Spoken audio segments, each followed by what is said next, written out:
Hey everyone, last week the announcement was made that Social Security's annual cost of living adjustment would be 1.3%. And the very next day, two congressmen announced some legislation to have an emergency cost of living adjustment for Social Security that would override the 1.3% increase, and instead the increase would be 3%. So in today's video, I want to cover this proposal, talk about the likelihood of it passing, and also hit on a few things that the congressman said in their press release announcing this bill.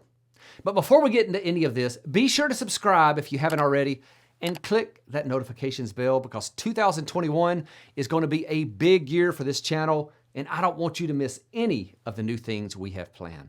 Oh, and also get a copy of my Social Security cheat sheet. This is where I've taken the most important rules and numbers from the massive Social Security website and condensed it down to just one easy to read page. And if you get this year's version, I'll automatically send you the new ones when I update them on an annual basis. There's a link where you can get that down in the description. So every year, Social Security benefits are increased if a certain measurement of inflation shows that the prices of goods and services we have to buy also increase.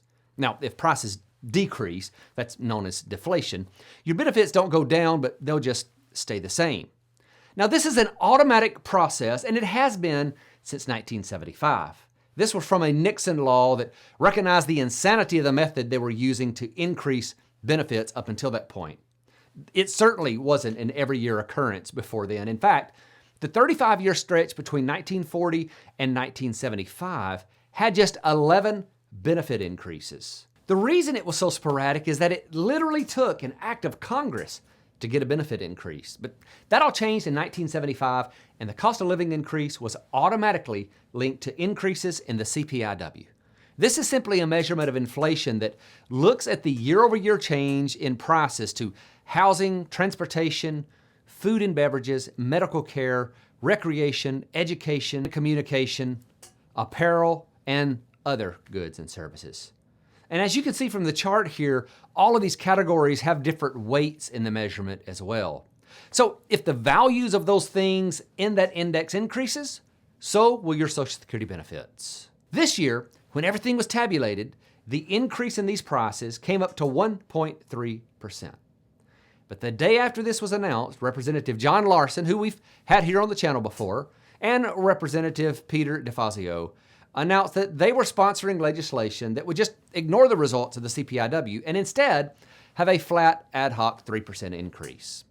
So how would this affect benefit? Well, if we look at the average Social Security benefits, the 1.3% increase would change benefits from $1,523 to $1,543. So a $20 increase. With a 3% increase, the average benefit would go from $1,523 to $1,569, which would be a $46 increase. So on average, benefits would increase by an additional $26 per month over what they are already scheduled to increase by. Now, when viewed in terms of dollars, neither of these increases are going to materially change anyone's standard of living, but an additional $26 per month could certainly make a difference to budgets that are already tight. But do I think this is going to happen? Well, it could, yes. There are still several steps to go through before this comes up for a vote, but being an election year, I think it could get more traction than it typically would. So ultimately, I think this could happen, but the question is, should this happen? Well, look, I'm all for keeping our seniors out of poverty, but this increased cost of living adjustment is going to have a cost attached to it. And so far, I haven't seen how they plan to pay for it. As the law is currently written, Social Security does not have authority to borrow from the general fund, so absent a law change, this would simply increase the depletion rate of the Social Security Trust Fund. Now, this is just one of those things we're going to have to watch and see how it plays out. There is also a lot of hyperbole going on with this. Most of this is political. Now, I'm not picking on the congressmen because they're Democrats. I'd call the same thing if they were on the other side or any side. You guys know how hard I work to stay neutral and not distract from the topic I'm presenting. But I can't help but see some of the overly dramatic language that's being used. It's like they hired my 15-year-old daughter to write some of this. In the opening sentence of their press release, they say, Following the Social Security Administration's announcement of a meager 1.3% cost of living adjustment for Social Security beneficiaries in 2021, Representatives Peter DeFazio and John B. Larson have proposed emergency legislation to increase the 2021 COLA to 3%. Okay, so not much information there beyond what we already know, but make note of the word meager because I'm going to circle back to that.